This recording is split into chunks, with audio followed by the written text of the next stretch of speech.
Hi hello my dear students.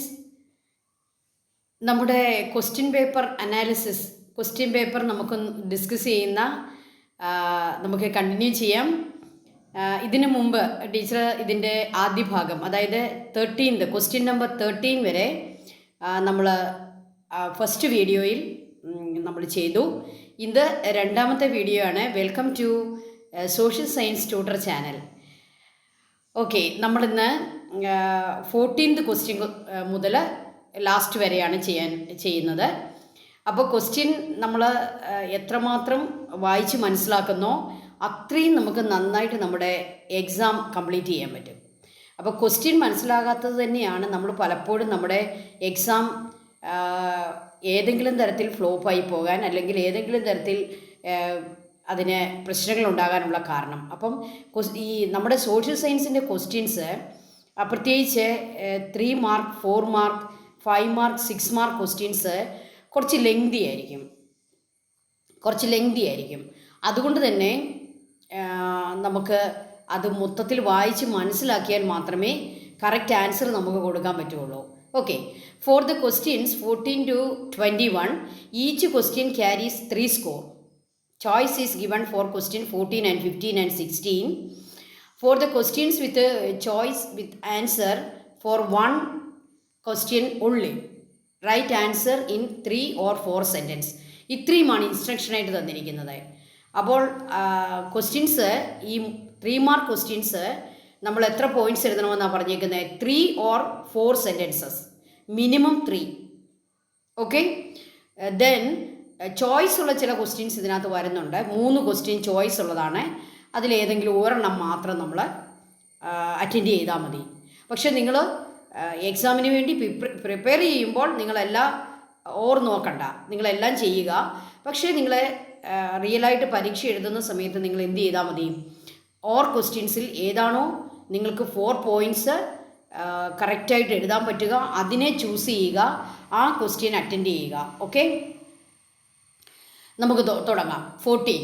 Make a comparison between the living conditions of people in early Vedic and later Vedic period using the hints given. Hint അനുസരിച്ച് early Vedic പീരീഡിനെയും later Vedic പീരീഡിനെയും നമ്മൾ classification നടത്തുക, comparison നടത്തുക. 2 column വരച്ച് എഴുതുന്നതായിരിക്കും എപ്പോഴും നല്ലത്. നിങ്ങളുടെ കോളത്തിന് നിങ്ങൾക്ക് 3 columns ഉണ്ടായിരിക്കണം. ഫസ്റ്റ് കോളം ഹിൻ്റ് എഴുതാൻ വേണ്ടിയാണ്, livelihood, society, system of worship. Then next column early Vedic period and the third column later Vedic period. ഇതിനെപ്പറ്റിയുള്ളത് അതാത് കോളങ്ങളിൽ കറക്റ്റായിട്ട് എഴുതുക. ഓക്കെ, അപ്പോൾ എത്ര പോയിൻറ്റ്സ് എങ്കിലും വേണം? 4 പോയിൻറ്റ്സ് എങ്കിലും ഉണ്ടായിരിക്കണം. ഓക്കെ, അതിനൊരു ക്വസ്റ്റ്യൻ ഉണ്ട്. എന്താണ് ആ question? Explain how the working of the sangha help to inculcate a sense of democracy and value in the society. Sangha എന്ന് പറയുന്ന ആ ഒരു സിസ്റ്റം അവരെ ഡെമോക്രസിയും അതുപോലെ തന്നെ വാല്യൂസും എങ്ങനെ ഉണ്ടാക്കി? Okay, 15th question. Evaluate the role of mountains in influencing the direction of south west monsoon by observing the map. Observe the map. ഈ മാപ്പ് നമ്മുടെ ആൻസർ പേപ്പറിലേക്ക് വരയ്ക്കേണ്ട ആവശ്യമൊന്നുമില്ല. ഇത് നിങ്ങൾക്ക് വാച്ച് ചെയ്യാൻ വേണ്ടി, ഒബ്സർവ് ചെയ്യാൻ വേണ്ടി തന്നിരിക്കുന്ന, നിങ്ങളെ പരീക്ഷയ്ക്ക് ഹെൽപ്പ് ചെയ്യാൻ വേണ്ടി തന്നിരിക്കുന്ന മാപ്പാണ്. ഇത് നിങ്ങൾ നന്നായിട്ട് ഒബ്സർവ് ചെയ്യുക. എന്നിട്ട് എന്താണ് നമ്മൾ എഴുതേണ്ടത്? The role of mountain in influencing the direction of south west monsoon by observing the map. അപ്പോൾ സൗത്ത് വെസ്റ്റ് മൺസൂൺ നമ്മുടെ കേരളത്തിൻ്റെ തീരത്ത് വരുന്നു. അത് 2 വിങ്സായിട്ട് മാറുന്നു. എന്താണ്? ഒരു ഗുജറാത്ത് ഭാഗത്തേക്ക് പോകുന്ന ആ വിങ്ങിന് എന്താണ് നമ്മൾ പേര് പറയുക? നമ്മുടെ അറേബ്യൻ സീ ബ്രാഞ്ച് എന്ന് പറയും അല്ലേ, ആ ബ്രാഞ്ചിനെ. മറ്റേതോ bay of Bengal branch. Bay of Bengal ബ്രാഞ്ചായിട്ട് ഇങ്ങനെ തിരിയാനുള്ള കാരണം എന്താണ്? സഖ്യ മൗണ്ടൻ അല്ലേ. Because of the presence of Sahya mountain, the south west monsoon it split in to 2 branches.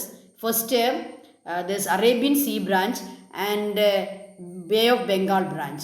Then what happened to the southwest monsoon in Maharashtra? It also deviated because of the presence of Vindhya Satapura and Aravalli mountains. Okay, Aravalli മൗണ്ടൻ്റെയും വിദ്യാസതപുര മൗണ്ടൻ്റെയും presence കൊണ്ട് south west monsoon മഹാരാഷ്ട്രയുടെ ഗുജറാത്തിൻ്റെ ഭാഗത്ത് വെച്ച് അതിന് വീണ്ടും ഡീവിയേഷൻ ഉണ്ടാകുന്നു. അവിടെ രാജസ്ഥാൻ പോലുള്ള പ്രദേശങ്ങളിലേക്ക് മഴ വളരെ കുറവായിരിക്കും. റെയിൻ ഷാഡോ റീജിയനായിട്ട് മാറുന്നു. Why? Because of the presence of Aravalli and Vindhya Satpura. Okay, then what happened to this southwest monsoon in the Bihar or Uttar Pradesh? ആ ഒരു പ്രദേശത്ത് വരുമ്പോൾ എന്ത് സംഭവിക്കുന്നു?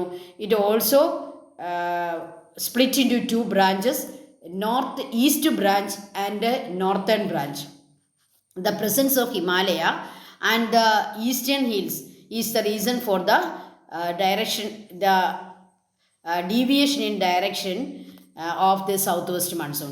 അപ്പോൾ ഈ സൗത്ത് വെസ്റ്റ് മൺസൂണിനെ നമ്മുടെ ഇന്ത്യയിലെ ഈ മൗണ്ടൻസിൻ്റെ പ്രസൻസ് കൊണ്ട് ഇതിന് സ്പ്ലിറ്റിംഗ് ഉണ്ടാവുകയും അത് പല ബ്രാഞ്ചായിട്ട് തിരിയുകയും അത് ചില പ്രദേശങ്ങളിലേക്ക് ചെല്ലുകയും അവിടെ വലിയ മഴയുണ്ടാക്കുകയും എന്നാൽ ആ മൗണ്ടൻ്റെ ഓപ്പോസിറ്റ് ലീവാർഡ് സൈഡിൽ വളരെ കുറഞ്ഞ മഴ പെയ്യുകയും അങ്ങനെയുള്ള രാജസ്ഥാൻ പോലുള്ള ഏരിയ ഡെസേർട്ടായി മാറുകയും ചെയ്യുന്നു.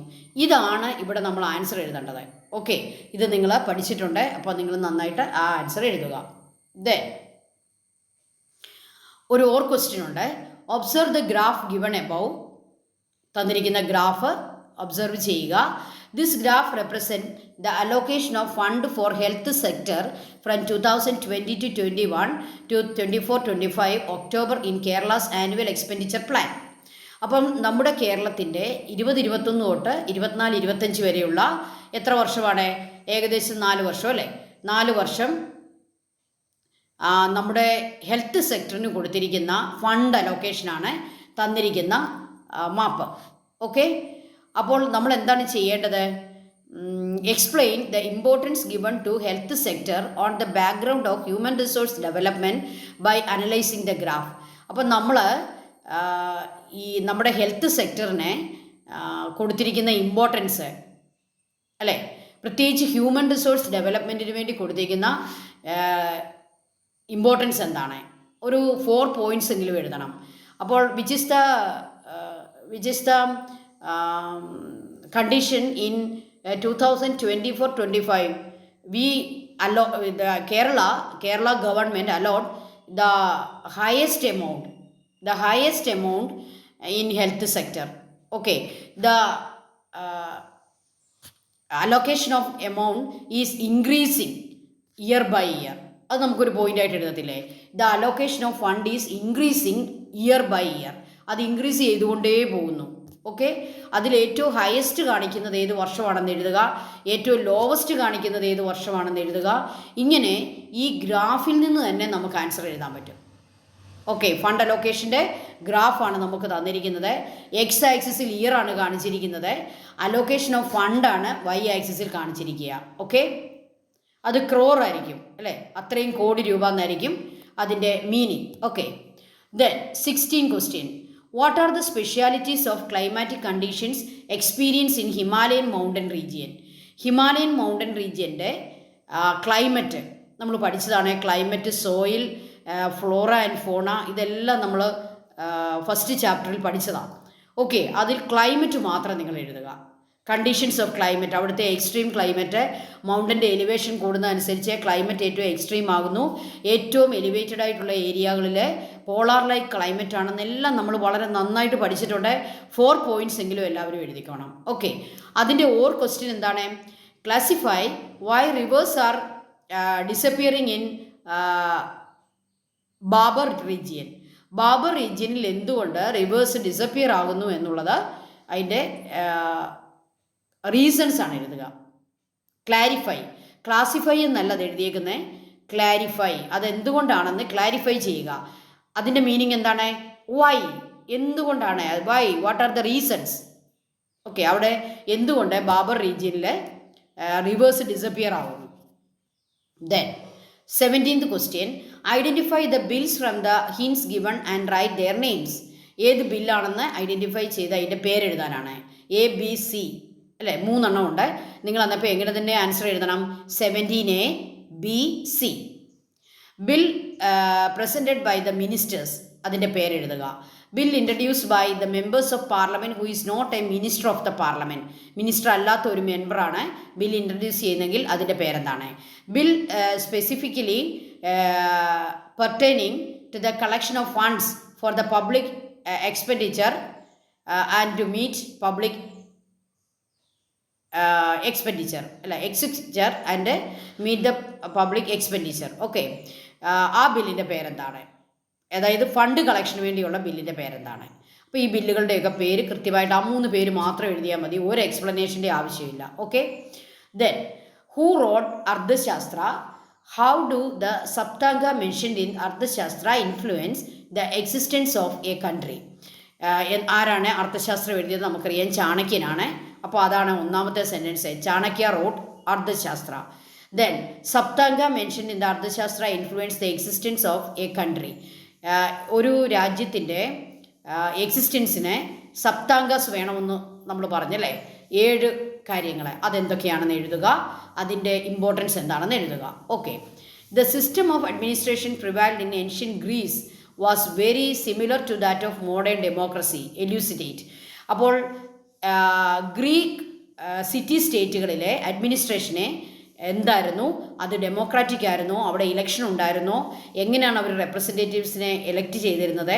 അത് മോഡേൺ ഡെമോക്രസിയുമായി അതിന് എന്താണ് കണക്ഷൻ? എന്താണ് അതിൻ്റെ മോഡേൺ ഡെമോക്രസിയിലുള്ള അതിൻ്റെ പ്രാധാന്യം എന്താണ്? ഓക്കെ,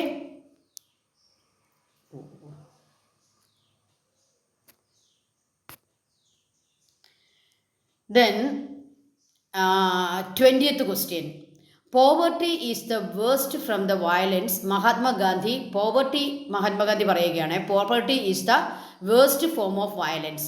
poverty വയലൻസിൻ്റെ ഏറ്റവും വേസ്റ്റ് ഫോമാണ്. poverty is indeed a threat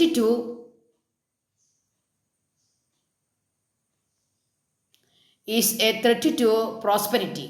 Poverty weakens dignity, prosperity and social unity. Integral measures and interventions are necessary for facing the issues of poverty. Poverty adversely affects both the people and the national progress. By giving priority to the eradicating poverty and developing international innovations, we can build a world where equal opportunities and progress are assured for everyone. We have to recognize our role and responsibility as an international citizen in fighting against poverty and encouraging sustainable development for the coming generation. Based on the above description of poverty, explain how poverty challenges the development of human resource. അപ്പോൾ poverty എന്താണെന്നുള്ളതിൻ്റെ ഒരു ചെറിയ description നമുക്ക് തന്നിരിക്കുകയാണ്. നോക്കിക്കേ, നമ്മുടെ ക്വസ്റ്റ്യൻസിൻ്റെ ഓരോ രീതികൾ കണ്ടോ? അത്രയും നീണ്ട ഒരു ഡിസ്ക്രിപ്ഷൻ തന്നിട്ട് നമ്മളോട് പറയുകയാണ്, explain how poverty challenge the development of human resource. Human റിസോഴ്സിനെ ഡെവലപ്പ് ചെയ്യാൻ അതിനെന്തൊക്കെയാണ് കൊടുക്കേണ്ടത്? ഹ്യൂമൻ റിസോഴ്സിനെ ഡെവലപ്പ് ചെയ്യാൻ 2 കാര്യങ്ങൾ പ്രധാനമായിട്ടും കൊടുക്കണം. എന്താണ്? എഡ്യൂക്കേഷൻ, ഹെൽത്ത് കെയർ, അല്ലേ? എഡ്യൂക്കേഷനും ഹെൽത്ത് കെയറും കൊടുത്താൽ മാത്രമല്ലേ ഹ്യൂമൻ റിസോഴ്സ് ഡെവലപ്പ് ആകത്തുള്ളൂ.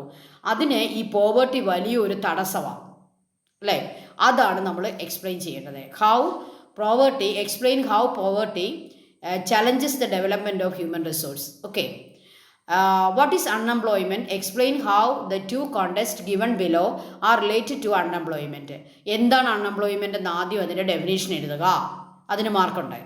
പിന്നെ നമ്മൾ തന്നിരിക്കുന്ന ഹിൻഡ് നോക്കിയിട്ട് എങ്ങനെയാണ് ഈ അൺഎംപ്ലോയ്മെൻറ്റ് ആ ഒരു കാര്യത്തിൽ ഉണ്ടാവുക. Prakash is an educated person who is in search of A job. Even though he was eligible and willing, he did not get. What type of unemployment is there in this case of Prakash? Prakash educated ആണ്, അവൻ ജോലി ചെയ്യാൻ willing ആണ്, എന്നിട്ടും അവന് ജോലി കിട്ടുന്നില്ല. അങ്ങനെയുള്ള അൺഎംപ്ലോയ്മെൻറ്റിനൊരു പേരുണ്ട്, ആ പേരാണ് എഴുതേണ്ടത്. ഇനി അടുത്തൊരു കേസ് നോക്കിക്കേ. Tinu was an employee in the packing unit. With the coming of A new packing machine he lost his job. അടുത്ത ഒരു കണ്ടീഷൻ നോക്കിക്കേ, ഒരു സിറ്റുവേഷൻ നോക്കിക്കേ. ടിനുവിന് ജോലി ഉണ്ടായിരുന്നു, പാക്കിംഗ് ആയിരുന്നു. പക്ഷേ പാക്കിംഗ് മെഷീൻ വന്നതോടുകൂടി അവൻ്റെ ജോലി നഷ്ടപ്പെട്ടു. അപ്പോൾ മെഷീൻ വന്നപ്പോൾ ജോലി നഷ്ടപ്പെടുന്നതിന് മറ്റൊരു പേരുണ്ട്. വാട്ട് ടൈപ്പ് ഓഫ് അൺഎംപ്ലോയ്മെൻറ്റ്, ആ പേരെഴുതുക. അപ്പോൾ ഇതോടുകൂടി 3 മാർക്കിൻ്റെ ക്വസ്റ്റ്യൻസ് അവസാനിച്ചിരിക്കുകയാണ്. 3 മാർക്കിൻ്റെ ക്വസ്റ്റ്യന് നമ്മൾ എത്ര പോയിൻറ്റ്സ് വരെ എഴുതണം? 4 പോയിൻറ്റ്സ് വരെ എഴുതുക. For questions 22 to 28, each question carry 4 marks. Choice is given for question 22 and 23. For the questions with the choice, write answer for one question only. Okay, write answer in 4 or more sentence. അപ്പം 4 മാർക്കിൻ്റെ questions ആണ് ഇനി നമ്മൾ attend ചെയ്യാൻ പോകുന്നത്. ആ ക്വസ്റ്റ്യൻസിന് 4 points എങ്കിലും minimum വേണം. മോർ പോയിൻറ്റ്സ് ആണ് നമ്മൾ പ്രതീക്ഷിക്കുന്നത്. അപ്പോൾ 5 or 6 പോയിൻറ്റ്സ് വരെയൊക്കെ എഴുതുക. Okay, find out the stone age to which each of the following. ഇതിലെ സ്റ്റോണേജ് ഏതാണെന്ന്, ജർമോയിൽ ഏത് സ്റ്റോണേജ് ആയിരുന്നു, നെവാസാദ ഏതായിരുന്നു, സ്റ്റാർക്കാറിൽ ഏതായിരുന്നു, ലാക്സസിൽ ഏതായിരുന്നു, അതിൻ്റെ പേര് മാത്രം അങ്ങോട്ട് എഴുതിയാൽ മതി. പ്രത്യേകം അതിന് എക്സ്പ്ലനേഷൻ ആവശ്യമില്ല. ഓക്കെ, നമ്മളത് ഏതാണെന്ന് മാത്രം, അതിൻ്റെ ഏത് സ്റ്റോണേജ് ആണ്, പാലിയോലിത്തിക് ആണോ, മെസോലിത്തിക് ആണോ, അതുപോലെ തന്നെ നിയോളിത്തിക് ആണോ എന്ന് എഴുതുക. ഓർ അതിനൊരു ഓർ ക്വസ്റ്റ്യൻ ഉണ്ട്. Elucidate constitutional amendment from the following question. Constitutional അമെൻഡ്മെൻറ്റിനെ പറ്റിയുള്ള ക്വസ്റ്റ്യൻ അറ്റൻഡ് ചെയ്യുക. What is constitutional amendment? Definition എഴുതണം. B, which article empower the parliament to amend the constitution. ഏത് ആർട്ടിക്കിളാണ് പാർലമെൻറ്റിനെ കോൺസ്റ്റിറ്റ്യൂഷൻ അമെൻഡ് ചെയ്യാനുള്ള പവർ കൊടുത്തിരിക്കുന്നത്? ആ ആർട്ടിക്കിളിൻ്റെ പേരെഴുതുക. Right any 2 method of amendment prescribe by the constitution of India. Indian കോൺസ്റ്റിറ്റ്യൂഷനിൽ 2 തരം അമെൻഡ്മെൻറ്റിനെ പറ്റി പറയുന്നുണ്ട്. എന്താണ് ഈ അമെൻഡ്മെൻറ്റ് എന്ന് പറഞ്ഞാൽ? അമെൻഡ്മെൻറ്റ് എന്ന് പറഞ്ഞാൽ കോൺസ്റ്റിറ്റ്യൂഷനിൽ എന്തെങ്കിലും ചേഞ്ചസ് വരുത്തുകയോ എന്തെങ്കിലും കൂട്ടിച്ചേർക്കുകയോ ചെയ്യുന്നതിനാണ് അമെൻഡ് ചെയ്യുക എന്ന് പറയുക. അപ്പോൾ 2 മെത്തേഡുണ്ട്. അതൊക്കെ ഏതൊക്കെയാണെന്ന് എഴുതുക. ഓക്കെ, അതൊക്കെ എക്സ്പ്ലനേഷൻ ഒന്നും വേണ്ട. ആ ചോദിച്ചതിൻ്റെ ഉത്തരം മാത്രം അങ്ങ് എഴുതിയാൽ മതി. പക്ഷേ ABC എന്നൊക്കെ പ്രത്യേകം മെൻഷൻ ചെയ്യാനായിട്ട് ശ്രദ്ധിക്കുക. 23rd question. What are the unfavourable conditions for cultivation in Himalayan region? How do the people find their livelihood in the agricultural sector of this region by overcoming these limitations? Himalayan ഏരിയയിലെ അവിടുത്തെ topography, climate, cultivation എന്തൊക്കെ പ്രശ്നങ്ങൾ ഉണ്ടാക്കുന്നു അതാദ്യം എഴുതുക. അവിടുത്തെ കൾട്ടിവേഷൻ്റെ methods ഏതൊക്കെയാണെന്ന് എഴുതുക. ഹൈ ആൾട്ടിറ്റ്യൂഡ് ഏരിയയിൽ, അല്ലെങ്കിൽ മീഡിയം ആൾട്ടിറ്റ്യൂഡ് ഏരിയയിൽ, ലോ ആൾട്ടിറ്റ്യൂഡ് ഏരിയയിൽ, ആൾട്ടിറ്റ്യൂഡിൻ്റെ ഏരിയയിലൊക്കെ, ഹില്ലി ഏരിയയിൽ എങ്ങനെയാണ് കർഷകർ, അതിന് ചില മെത്തേഡ്സൊക്കെ പേര് പറയുന്നുണ്ട്. അതൊക്കെ കൂട്ടി വേണം നിങ്ങൾ ആൻസർ എഴുതാനായിട്ട്. Or explain the reason for experience in extreme cold in north Indian plains. North Indian പ്ലെയിൻസിൽ എക്സ്ട്രീം കോൾഡ് എക്സ്പീരിയൻസ് ചെയ്യാനുള്ള കാരണം എന്താണ്? നമ്മുടെ ജോഗ്രഫിയുടെ 2nd ചാപ്റ്ററിൽ ഇതിൻ്റെ ആൻസർ ഉണ്ട്. അപ്പോൾ നിങ്ങൾ ഈ ഓർ ക്വസ്റ്റ്യനുള്ള എല്ലാ ക്വസ്റ്റ്യനും സെലക്ട് ചെയ്യുമ്പോൾ എന്ത് തീരുമാനിക്കണം? ഇതിൽ കൂടുതൽ പോയിൻറ്റ്സ് നിങ്ങൾക്ക് ഏതിനാണ് അറിയാവുന്നതെന്ന് ഡിസൈഡ് ചെയ്തിട്ട് നിങ്ങൾ ഏത് ക്വസ്റ്റ്യൻ്റെ ആൻസർ ചെയ്യണമെന്ന് തീരുമാനിക്കാവുള്ളൂ കേട്ടോ. അത് വളരെ ഇമ്പോർട്ടൻ്റ് ആണ്. Write answers for the following questions. 24.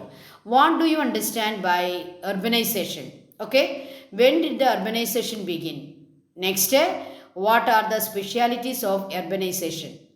ഇത് 3ഉം ABC എന്ന് എഴുതി തന്നെ അതിൻ്റെ സ്പെസിഫിക് ആൻസർ എഴുതി വെക്കുക.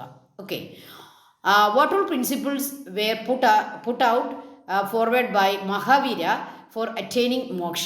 മഹാവീരൻ സാൽവേഷൻ, മോക്ഷ ഉണ്ടാകാൻ എന്തൊക്കെ പ്രിൻസിപ്പിൾസ് ആണ് സജസ്റ്റ് ചെയ്തിരിക്കുന്നത്? By which name are they known as? അതിന് പൊതുവെ പറയുന്ന ഒരു പേരുണ്ട്, അതെന്താണെന്ന് എഴുതുക. അപ്പോൾ ഈ 2 ക്വസ്റ്റ്യൻ്റെയും ആൻസർ എഴുതിയിരിക്കണം, എങ്കിലേ നമുക്ക് 4 മാർക്ക് കിട്ടത്തുള്ളൂ അല്ലേ. 2 ക്വസ്റ്റ്യനും 2 മാർക്കാണ് കിട്ടുക. Okay, mark the and write the names of land forms in the outline map of given. Shivalik എവിടെയാണെന്ന് മാർക്ക് ചെയ്യുക, കാരക്കോറം എവിടെയാണെന്ന് മാർക്ക് ചെയ്യുക, ഹിമാദ്രി എവിടെയാണെന്ന് മാർക്ക് ചെയ്യുക, നാഗ ഹിൽസ് എവിടെയാണെന്ന് മാർക്ക് ചെയ്യുക. ഓക്കെ, അപ്പോൾ നിങ്ങൾക്ക് ഇങ്ങനെ ഒരു ക്വസ്റ്റ്യൻ വന്നാൽ നിങ്ങൾ ആദ്യം ഈ പിക്ചറെ ഒന്ന് ട്രേസ് ചെയ്ത് നിങ്ങളുടെ ആൻസർ ഷീറ്റിലേക്ക് എടുക്കുക. അതിനുശേഷം കറക്റ്റ് പോയിൻ്റ് മാർക്ക് ചെയ്ത് അതിനെ അവിടെ തന്നെ പേര് എഴുതി വെക്കുക. ശിവാലിക്ക് എവിടെയാണെന്നൊക്കെ അറിയാമല്ലോ. ഇത് നമ്മുടെ ടെക്സ്റ്റിലുള്ള ഒരു മാപ്പ് തന്നെയാണ്. ഇത് പുറത്തുനിന്ന് കൊണ്ടുവന്നതൊന്നുമല്ല, ടെക്സ്റ്റിൽ തന്നെയാണ്. ഇപ്പം നാഗ ഹിൽസൊക്കെ ഈസ്റ്റേൺ പാർട്ടിലാണെന്ന് നിങ്ങൾക്കറിയാം. ശിവാലിക് എവിടെയാണെന്ന് നോക്കുക. കാരക്കോറം, ഹിമാദ്രി. ഓക്കെ, ഹിമാദ്രി, ഹിമാചൽ, ശിവാലിക്കൊക്കെ നമ്മൾ പഠിച്ചതാണ്.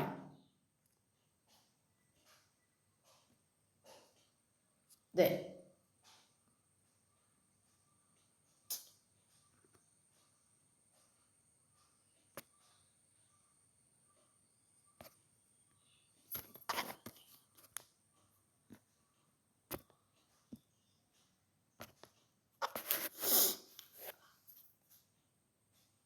then